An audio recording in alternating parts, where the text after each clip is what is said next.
저는 올해 72살이 된 한 어머니입니다. 오늘 여러분께 털어놓을 이야기는 20년 전 제 딸 미영이의 결혼식 날에 일어난 일입니다. 그날은 제 인생에서 가장 행복해야 했던 날이었습니다. 하지만 동시에 우리 가족 모두의 인생이 완전히 바뀐 날이기도 했습니다. 딸의 결혼식 당일 오후 2시, 신랑인 준호 씨가 결혼식장에 나타나지 않았습니다. 아무런 설명도 없이 말입니다. 하지만 여러분, 그것은 시작에 불과했습니다. 그날 밤, 우리 가족에게는 더 끔찍한 진실이 기다리고 있었으니까요. 저는 지금까지 이 비밀을 혼자 가슴에 묻어두고 살아왔습니다. 제 아들도, 그리고 제 딸 미영이도 모르는 진실을 말입니다. 혹시 여러분도 가족을 지키기 위해 평생 숨겨온 비밀이 있으신가요? 만약 이야기가 공감되신다면 좋아요 버튼을 눌러주시고 끝까지 들어주세요. 그럼 이제 그 운명의 날로 다시 돌아가 보겠습니다. 2004년 4월 10일 토요일 아침이었습니다. 그날 아침 6시, 저는 평소보다 일찍 일어났습니다. 딸의 결혼식 날이니까요. 부엌에서 미역국을 끓이며 혼자 중얼거렸습니다. 우리 미영이가 이제 진짜 어른이 되는구나. 미영이는 28, 회사에서 일하는 똑똑한 딸이었습니다. 준호 씨와는 회사 동료로 만나 3년을 사귀었고 저희 부부도 마음에 들어 했습니다. 성실하고 예의 바른 청년이었거든요. 그때 남편이 일어나서 부엌으로 왔습니다. 여보, 벌써 일어났어? 응. 잠이 안 와서. 오늘 우리 딸 결혼식인데 어떻게 잠이 와? 아, 그러게. 나도 어젯밤에 한참 뒤척였어. 남편과 저는 서로 보며 웃었습니다. 32년을 함께 산 부부였지만 그날만큼은 새내기 부부처럼 설렜거든요. 첫째 아들 민수는 이미 결혼해서 분가했고 이제 막내 딸까지 시집가는 날이었으니까요. 오전 9시 미영이가 머리를 감고 나왔습니다. 엄마, 떨려 죽겠어. 괜찮다, 괜찮아. 엄마가 다 준비해뒀으니까. 딸의 손을 잡고 보니 차갑게 식어 있었습니다. 미영아, 준호 씨 좋은 사람이야. 엄마가 보기에도 너를 정말 아끼더라. 응. 나도 알아. 준호 오빠 정말 좋은 사람이야. 그럼 됐다. 행복하게 살아라. 그때만 해도 저희는 몰랐습니다. 그날 오후에 벌어질 일을. 그리고 그 일이 우리 가족에게 어떤 상처를 남길지. 오전 11시 저희는 결혼식장으로 향했습니다. 하지만 그곳에서 기다리고 있던 것은, 결혼식장에 도착한 것은 오전 11시 30분경이었습니다. 웨딩홀 입구에서 준호 씨 어머니를 만났는데 뭔가 표정이 이상했습니다. 사돈 어머니, 안녕하세요. 아, 안녕하세요. 평소와 달리 인사가 어색했습니다. 눈도 잘 마주치지 않고요. 그때 저는 가슴 한구석이 불편했습니다. 뭔가 잘못되었다는 예감이 들었거든요. 하지만 결혼식 당일이니까 다들 긴장해서 그런가 보다 했습니다. 신부 대기실에서 미영이는 드레스를 입고 있었습니다. 하얀 드레스를 입은 우리 딸이 정말 아름다웠습니다. 엄마, 나 예뻐? 세상에서 제일 예쁘다, 우리 딸. 그때였습니다. 화장실에서 준호 씨 아버지와 누군가의 목소리가 들렸습니다. 이거 어떻게 할 거야? 이런 일이 어떻게? 작게 말해. 누가 들으면 어떡해? 저는 귀를 기울여 들어봤지만 명확하게 들리지 않았습니다. 하지만 뭔가 심각한 대화였다는 것은 분명했습니다. 오후 1시, 하객들이 하나둘 도착하기 시작했습니다. 저희 친척들, 미영이 친구들, 회사 동료들, 모두들 축하해 주러 온 소중한 분들이었습니다. 오후 1시 30분, 모든 준비가 끝났습니다. 미영이는 대기실에서 신부 메이크업을 마쳤고, 저희는 신랑 측과 마지막 인사를 나눴습니다. 그런데 오후 1시 45분쯤 결혼식 시작 15분 전이었습니다. 갑자기 준호 씨 어머니가 급하게 뛰어왔습니다. 준호가 아직도 안 왔어요. 그 순간 저는 귀를 의심했습니다. 네, 뭐라고 하셨어요? 준호가 어젯밤부터 집에 안 들어왔는데 연락도 안 돼요. 그때부터 우리의 악몽이 시작되었습니다.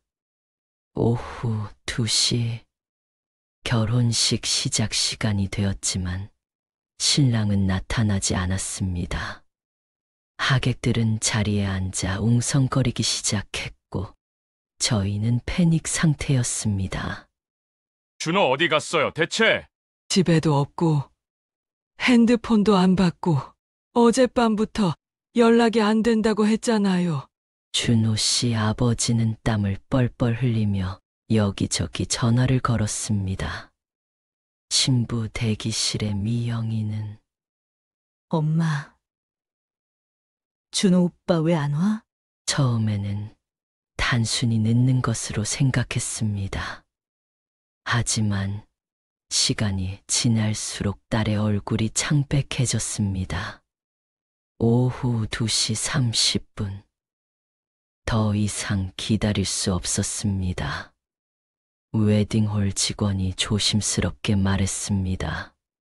죄송하지만 하객분들께 안내 말씀을 드려야 할 것 같은데요. 그때 저는 딸을 위해 나서야 했습니다. 마이크를 잡고 하객들 앞에 섰습니다. 죄송합니다, 여러분. 갑작스러운 사정으로 결혼식이 연기되었습니다. 그 순간 미영이가 신부 대기실에서 울음을 터뜨렸습니다. 엄마, 왜 이런 일이? 하얀 웨딩드레스를 입은 채 주저앉아 우는 딸을 보며 제 마음도 찢어졌습니다. 하객들은 당황하며 하나둘 자리를 떠났습니다. 뭔 일인지 모르겠네. 신랑이 도망갔나? 에휴. 이런 일이 어디 있어. 그날 오후 저희 가족과 준호 씨 가족은 빈 웨딩홀에 남았습니다. 준비했던 음식들, 꽃들, 장식들, 모든 것이 무의미해졌습니다. 오후 4시 결국 경찰에 실종 신고를 했습니다. 24시간이 지나야 정식 수사가 가능하지만 일단 접수는 해드리겠습니다. 그렇게 딸의 결혼식은 최악의 결말로 끝났습니다. 하지만 진짜 충격은 그날 밤에 기다리고 있었습니다. 집으로 돌아온 저희는 몰랐습니다. 그 순간 준호 씨에 대한 끔찍한 진실이 드러나려 하고 있다는 것을. 그날 밤 9시 저희는 모두 거실에 앉아 있었습니다. 미영이는 방에서 나오지 않았고 남편과 저는 말없이 뉴스만 보고 있었습니다. 그때 전화가 울렸습니다. 준호 씨 회사 동료라고 하는 분이었습니다. 혹시 준호 씨 관련해서 알고 계신 게 있나요? 무슨 말씀이신지. 사실 저희 회사에서도 며칠 전부터 수상한 일들이 있었어요. 준호 씨가 지난주부터 계속 개인적인 전화를 받으시더라고요. 그리고 표정이 굉장히 좋지 않았어요. 그리고 결혼식 전날 회사에서 누군가랑 크게 다툰 것 같더라고요. 전화를 끊은 후 저희는 서로를 바라봤습니다. 여보, 뭔가 이상해. 단순히 도망간 게 아닌 것 같아. 나도 그 생각이야. 준호, 그런 아이가 아니거든.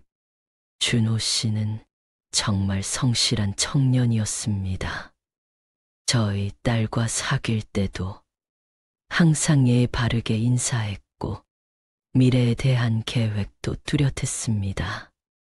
미영이랑 결혼하면 부모님께 효도 잘하겠다고 늘 말하던 아이였거든요. 밤 10시 또 다른 전화가 왔습니다. 이번에는 준호 씨 대학 친구였습니다. 준호 형이 지난달부터 돈 문제로 고민이 많았어요. 돈 문제요? 누군가에게 빚을 졌다는 얘기를 했는데 자세한 건 말 안 하더라고요.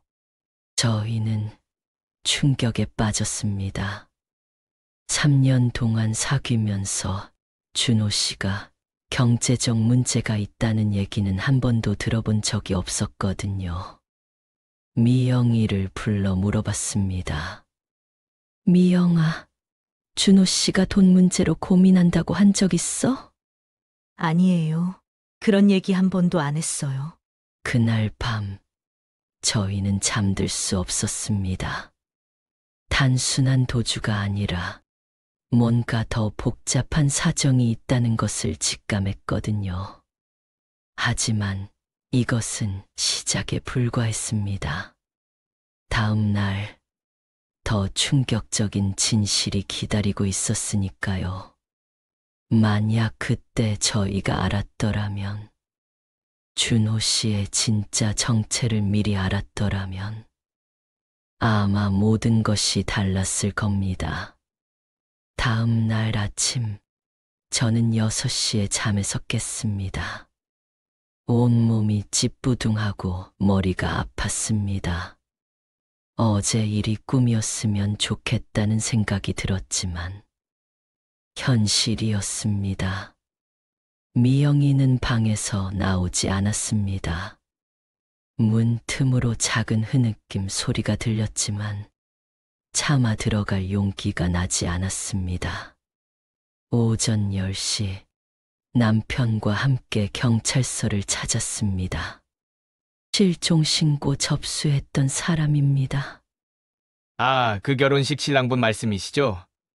아직 특별한 단서는 없습니다만 혹시 신랑분이 평소에 이상한 행동을 보인 적은 없나요? 도박이나 술 같은 문제는 없었고요. 최근에 금전 관계로 다툰 사람은 없을까요? 경찰의 질문들을 들으며 깨달았습니다. 저희는 준호 씨에 대해 거의 아무것도 모르고 있었다는 것을. 3년을 사귀었지만 그의 진짜 모습은 전혀 몰랐던 거였습니다. 그날 오후 미영이가 준호 씨 방을 정리하러 갔습니다. 준호 씨는 결혼 전까지 자취방에서 살고 있었거든요. 1시간 후 미영이가 파란 얼굴로 돌아왔습니다. 엄마, 이것 좀 봐요. 딸이 건넨 것은 빨간 봉투였습니다. 봉투 안에는 빚독 촉장이 들어있었습니다. 김준호 씨, 3천만 원 변제 기한이 지났습니다. 더 이상 기다릴 수 없으니 연락 바랍니다. 그뿐만이 아니었습니다. 여러 금융회사에서 온 독촉장들, 카드 연체 통지서들. 준호 씨의 빚은 총 8천만 원이 넘었습니다. 여보, 이걸 어떻게 해석해야 할까? 준호가 빚 때문에 도망간 건가? 아니면 다른 이유가 있는 건가? 그때 미영이가 소리쳤습니다. 3년 동안 나한테 거짓말했다는 거야? 3년 동안? 준호 오빠가 정말 그런 사람이었다고? 하지만 뭔가 이상했습니다. 빚이 있다고 해서 결혼식 당일에 갑자기 사라질까요? 더군다나 아무런 설명도 없이. 그날 밤 저는 불길한 예감에 사로잡혔습니다. 단순한 도주가 아니라 더 심각한 일이 벌어진 것은 아닐까. 하지만 진짜 충격은 바로 다음 날에 기다리고 있었습니다. 그날 저희 가족의 운명을 완전히 바꾸어 놓을 전화가 걸려왔거든요. 사흘째 되는 날 오전, 준호 씨 어머니에게서 다급한 전화가 왔습니다. 사돈댁, 큰일 났어요. 준호 방에서 이상한 편지를 찾았어요. 준호 씨 어머니는 아들의 책상 서랍 깊숙한 곳에서 편지 한 장을 발견했다고 했습니다. 봉투에는 이렇게 적혀 있었다고 합니다. 미영이에게 결혼식 당일에 읽어주세요. 준호 씨 어머니가 떨리는 목소리로 읽어준 편지 내용은 충격적이었습니다. 미영아, 미안해. 나는 너와 결혼할 자격이 없는 사람이야. 내가 지금까지 숨겨온 진실이 있어. 하지만 이제 더 이상 숨길 수가 없게 되었어. 나는 이미 결혼한 사람이야. 그 한 줄을 들었을 때 저는 귀를 의심했습니다. 뭐라고요? 다시 한번 말씀해 주세요. 편지에는 더 충격적인 내용이 담겨 있었습니다. 준호 씨는 5년 전에 이미 다른 여자와 결혼했고 현재 2살짜리 아이까지 있다는 것이었습니다. 이 사실을 들은 미영이는 그 자리에서 쓰러졌습니다. 거짓말이야. 거짓말이라고 해요. 3년 동안 나랑 사귀면서 어떻게 이런 일이. 저는 분노와 절망이 동시에 밀려왔습니다. 우리 딸을 이렇게 속였다니. 어떻게 이런 일이 가능할까요? 남편은 주먹을 쥐고 소리쳤습니다. 그 놈을 찾아내서, 반드시 찾아내서 우리 딸한테 이런 짓을 하고 어떻게 살아가려고? 하지만 여전히 의문은 남았습니다. 편지를 미리 써놨다면 계획적으로 사라진 건가요? 아니면 다른 이유가 있는 건가요? 경찰에 이 편지를 제출했습니다. 이제 단순한 실종이 아니라 사기 사건으로 봐야겠네요. 중혼 혐의도 있고 수사 방향을 바꿔야겠습니다. 그날 밤 저희 가족은 긴 회의를 했습니다. 이제 어떻게 해야 할까? 미영이 상태도 걱정이고. 며칠 후 미영이가 말했습니다. 엄마, 나 준호 오빠 찾을 거야. 직접 만나서 왜 이런 짓을 했는지 물어볼 거야. 저는 딸이 걱정되었습니다. 이미 충분히 상처받았는데 더 깊은 상처를 받을까봐. 하지만 저희는 몰랐습니다. 준호 씨의 비밀은 이것이 전부가 아니었다는 것을. 그리고 우리 가족 중 누군가가 이미 그 진실을 알고 있었다는 것을. 일주일이 지났습니다. 경찰 수사는 진전이 없었고 준호 씨는 여전히 행방불명이었습니다. 그런데 첫째 아들 민수의 행동이 이상했습니다. 평소에 자주 오던 아들이 결혼식 이후로 거의 집에 오지 않았거든요. 전화를 해도 바빠서라는 말만 반복했습니다. 여보, 민수가 요즘 이상하지 않아? 응. 나도 그 생각이야. 뭔가 숨기는 것 같아. 열흘째 되는 날 저녁, 민수가 집에 왔습니다. 하지만 얼굴이 말이 아니었습니다. 며칠 잠 못 잔 것 같고 수척해 보였습니다. 민수야, 뭔 일 있어? 왜 이렇게 얼굴이? 엄마, 할 말이 있어요. 아들의 목소리가 떨리고 있었습니다. 사실 저는 알고 있었어요. 뭘 알고 있었다는 거야? 준호 형이 결혼한 사람이라는 걸요. 그 순간 저는 의자에서 일어날 수 없었습니다. 뭐라고? 너가 알고 있었다고? 언제부터 알고 있었어? 2달 전부터요. 우연히 알게 되었어요. 준호 형을 길에서 봤는데 여자랑 아이랑 함께 있더라고요. 그래서 뒤따라가 봤더니 그 여자가 준호 형한테 여보라고 부르는 거예요. 그리고 아이가 준호 형한테 아빠라고 하고 저는 그때 확신했어요. 준호 형이 이미 가정이 있다는 거요. 그럼 왜 그때 말 안 했어? 미영이 결혼식을 앞두고 있었잖아요. 어떻게 말해요? 그리고 제가 잘못 본 것일 수도 있다고 생각했어요. 하지만 결혼식 일주일 전에 준호 형을 직접 만났어요. 그때 형한테 물어봤어요. 정말 결혼한 사람이냐고. 준호 형은 처음에는 부인했어요. 하지만 계속 추궁하니까 결국 인정하더라고요. 그리고 제게 부탁했어요. 아무에게도 말하지 말아달라고. 형이 그랬어요. 미영이 생각해서라도 조용히 넘어가자고. 결혼식 끝나고 나서 정리하겠다고. 저는 그때부터 잠을 못 잤어요. 미영이한테 말해야 하나, 말하지 말아야 하나, 매일매일 고민했어요. 그런데 결혼식 당일, 준호 형이 사라진 거예요. 저는 그때 깨달았어요. 형이 결국 도망간 거라고. 만약 제가 미리 말했더라면 미영이가 이렇게 상처받지 않았을 텐데 모든 게 제 잘못이에요. 그날 밤 저희 가족은 말없이 서로를 바라만 봤습니다. 아들의 고백으로 모든 것이 더 복잡해졌거든요.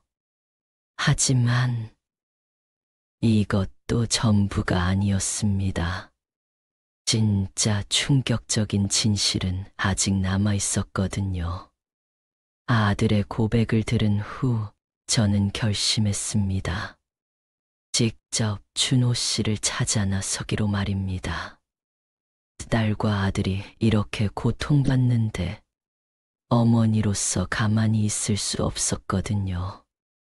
다음 날부터 저는 탐정이 되었습니다. 준호 씨의 진짜 부인을 찾기 위해 온갖 방법을 다 써봤습니다. 먼저 준호 씨가 다니던 회사 동료들을 만났습니다. 혹시 준호 씨가 결혼했다는 얘기 들어본 적 있나요? 가족 사진 같은 것 본 적은 없고요. 회사 동료 중 한 명이 말했습니다. 작년에 한번 준호 씨 핸드폰에서 아이 울음소리 들린 적 있어요. 그때 누구 애냐고 물어봤더니 조카라고 하더라고요.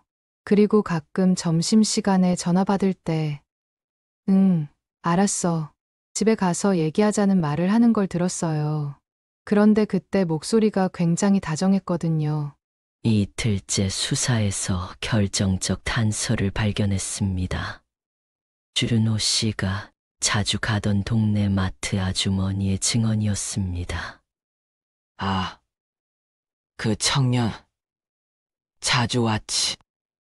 항상 기저귀랑 분유 사가더라. 그리고 가끔 예쁜 여자랑 아이랑 같이 오기도 했어. 부부 사이인 줄 알았는데 아니었나?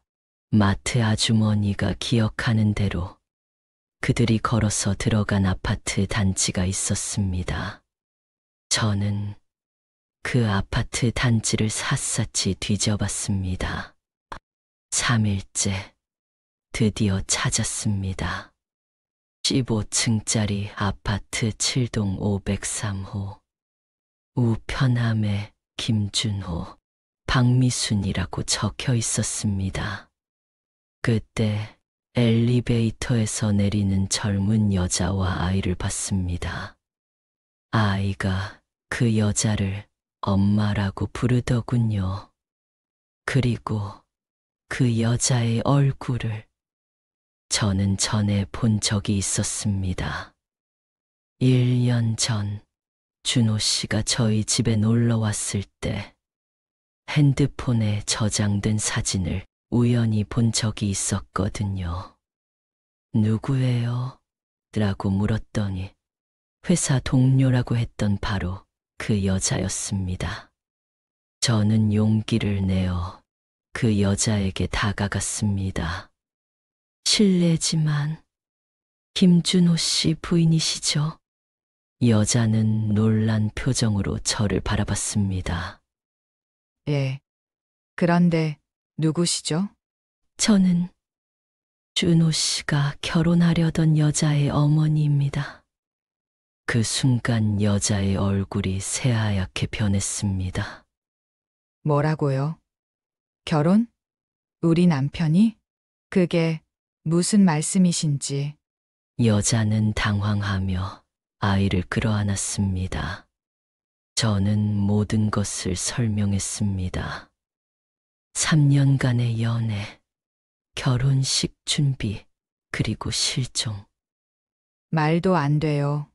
우리는 5년 전에 결혼했어요. 이 아이도 우리 아이고 남편이 그런 일을 할 리가 없어요. 그날 저희는 각자의 증거들을 대조해봤습니다. 결혼 증명서, 사진들, 아이 출생 신고서. 모든 것이 사실이었습니다. 그때 저희는 깨달았습니다. 저희뿐만 아니라 미순 씨도 피해자라는 것을. 준호 씨는 두 가족을 모두 속이고 있었던 거였습니다. 하지만 진짜 충격은 바로 그 다음에 기다리고 있었습니다. 미순 씨가 꺼낸 한 장의 사진을 보는 순간 저는 온몸이 얼어붙었거든요. 미순 씨가 꺼낸 사진. 그것은 준호 씨와 함께 찍은 가족 사진이었는데 배경이 바로 저희 동네였습니다. 이 사진 어디서 찍으신 거예요? 우리 집 근처 공원에서요. 작년 봄에. 그 순간 저는 깨달았습니다. 준호 씨가 얼마나 치밀하게 이중생활을 해왔는지. 혹시 남편이 일주일에 며칠씩 집에 안 들어올 때가 있었나요? 네. 회사 야근이 많다고 했어요. 특히 주말에. 바로 그 주말들이 준호 씨가 우리 딸과 데이트하던 시간이었습니다. 모든 것이 맞아떨어졌습니다. 회사 회식, 출장, 야근. 모두 거짓말이었습니다. 한쪽에서는 남편으로, 다른 쪽에서는 연인으로 살아온 거였죠. 5년 동안 저를 속였다는 거예요? 미순 씨도 무너져 내렸습니다. 두 살배기 아이를 끌어안고 오열했습니다. 그런데 남편이 언제부터 집에 안 들어왔나요? 결혼식 하루 전부터예요. 중요한 출장 간다고 했는데. 역시나 준호 씨는 양쪽 가족을 모두 버린 채 도망간 거였습니다. 그날 저와 미순 씨는 함께 경찰서에 갔습니다. 이제 단순한 실종이 아니라 중혼과 사기 사건이 되었거든요. 이런 경우는 처음 봅니다. 정말 악질적이네요. 두 가족을 동시에 속이다니. 전국에 수배를 내리겠습니다. 경찰서에서 돌아오는 길, 저는 딸에게 뭐라고 말해야 할지 막막했습니다. 이미 충분히 상처받은 딸에게 이 사실까지 말해야 할까요? 집에 도착해서 저는 모든 것을 털어놨습니다. 미순 씨를 만난 것, 준호 씨의 이중생활, 모든 것을. 미영이는 예상과 달리 조용했습니다. 엄마, 저도 사실 알고 있었어요. 뭐라고? 너도 알고 있었다고? 언제부터? 결혼식 2주 전부터요. 준우 오빠 핸드폰에서 미순이라는 사람한테서 온 문자를 봤어요. 여보, 언제 집에 와? 아이가 아빠 찾고 있어라는 내용이었어요. 그때 저는 모른 척 했어요. 결혼식 준비도 다 끝났고 하객들 초대장도 다 보냈는데 어떻게 그만둘 수 있겠어요? 그날 밤 저희 가족은 깨달았습니다. 사실 모두가 뭔가를 알고 있었다는 것을. 하지만 누구도 먼저 말하지 못했던 거였습니다. 하지만 아직도 가장 큰 비밀이 남아 있었습니다. 그것은 바로 준호 씨가 정말로 어디에 있는가 하는 것이었죠. 그리고 그 답을 아는 사람이 우리 가족 중에 있다는 것도 2주가 더 지났습니다. 경찰 수사는 여전히 진전이 없었고 준호 씨는 흔적도 없이 사라진 상태였습니다. 그런데 남편의 행동이 점점 이상해졌습니다. 평소에 TV 뉴스를 즐겨보던 남편이 채널을 계속 돌렸습니다. 특히 사건 관련 뉴스가 나올 때마다 밤에 자꾸 깨서 화장실에 가고 전화가 오면 피하듯 자리를 떴습니다. 누구야? 라고 물어봐도 회사에서라는 대답뿐이었습니다. 어느 날 밤 남편이 샤워하는 동안 바지 주머니에서 이상한 메모지가 떨어졌습니다. 산 입구, 큰 바위 밑 3미터 더. 무슨 의미인지 알 수 없는 메모였지만 뭔가 불길한 예감이 들었습니다. 다음 날 저는 남편을 추궁했습니다. 여보, 이 메모가 뭐야? 남편의 얼굴이 순식간에 새하얗게 변했습니다. 그게 뭔지 모르겠는데 어디서 나온 거야? 하지만 남편의 목소리가 떨리고 있었습니다. 여보, 나한테 숨기는 게 있어? 준호 일과 관련된 거야? 대체 뭘 알고 있는 거야? 마침내 남편이 무너져 내렸습니다. 미안해. 여보. 나는 정말 우리 딸을 위해서 사실은 준호가 어디에 있는지 알고 있어. 그 순간 저는 온몸에 소름이 돋았습니다. 뭐라고? 어디에 있다고? 결혼식 전날 밤 준호가 집에 왔어. 그래서 둘이서 밖에서 얘기했지. 준호가 모든 걸 털어놨어. 준호가 그러더라고. 자기가 이미 결혼한 사실. 아이가 있다는 것. 그리고 결혼식을 취소하고 싶다고 했어. 하지만 이영희한테 상처 줄까봐 어떻게 말해야 할지 모르겠다고. 그때 나는 정말 화가 났어. 3년 동안 우리 딸을 속였다니. 어떻게 그런 짓을 할 수 있냐고 소리쳤지. 준호가 변명하기 시작했어. 처음에는 말할 기회를 놓쳤고, 시간이 지날수록 말하기 어려워졌다고 그런 핑계 같은 소리를 하더라고. 나는 그때 정말 이성을 잃었어. 우리 딸이 얼마나 준호를 믿고 있는지, 결혼 준비하면서 얼마나 행복해했는지. 그래서 준호를 밀쳤어. 정말 세게. 그런데 준호가 뒤로 넘어지면서 남편의 목소리가 더 이상 나오지 않았습니다. 그 순간의 침묵이 저는 모든 것을 이해했습니다. 왜 남편이 그렇게 이상하게 행동했는지, 왜 준호 씨가 완전히 사라진 것인지, 저는 떨리는 목소리로 물었습니다. 여보, 준호가 어떻게 된 거야? 남편은 한참을 말하지 못했습니다. 손이 떨리고 식은땀을 흘리고 있었습니다. 여보, 정말 사고였어. 내가 의도한 게 아니야. 준호를 밀쳤을 때 뒤에 계단이 있었어.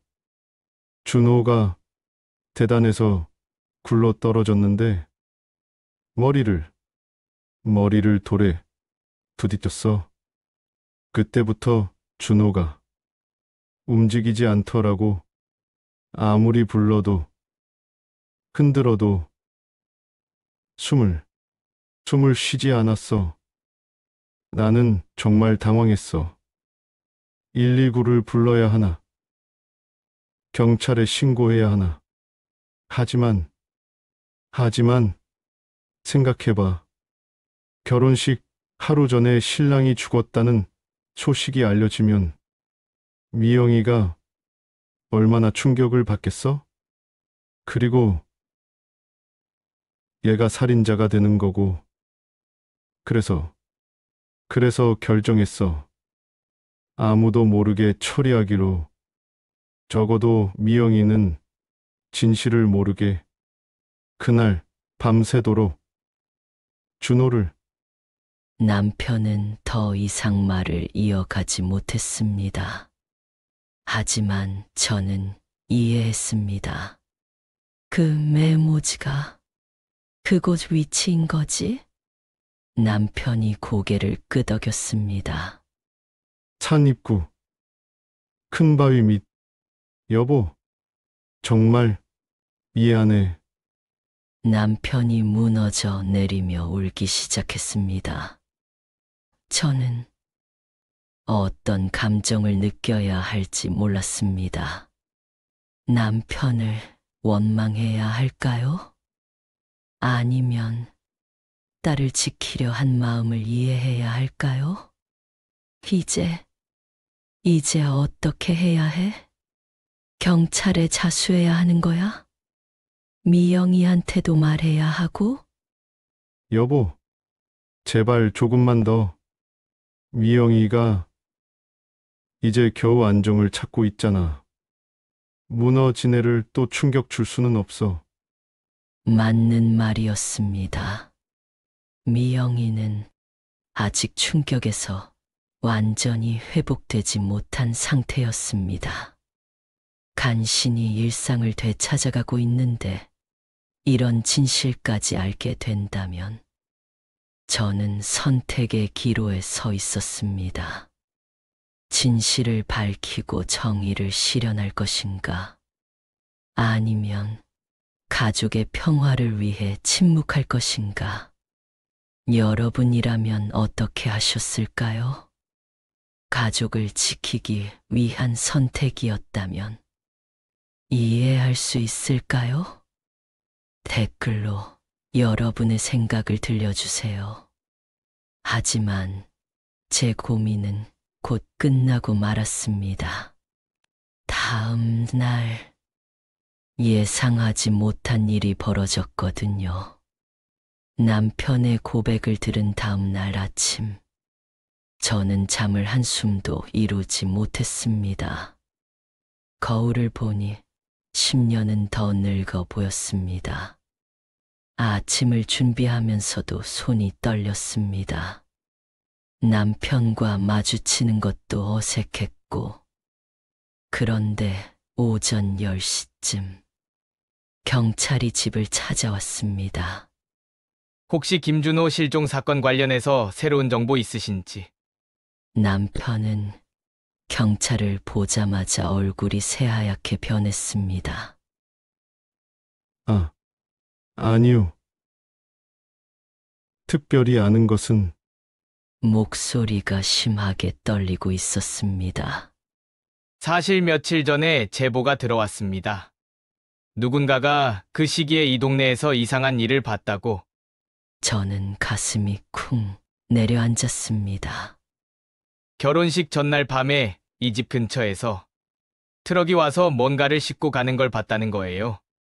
그때는 별 생각 없었는데 최근에 준호 씨 사건을 다시 보도하는 걸 보고 남편의 손이 더욱 심하게 떨렸습니다. 저는 남편의 손을 꽉 잡았습니다. 진정해, 여보. 진정해. 혹시 그날 밤에 특별한 일 있으셨나요? 트럭을 빌렸거나 짐을 옮긴 적이 있으신지? 남편은 입술만 바르르 떨 뿐 대답하지 못했습니다. 저는 대신 대답했습니다.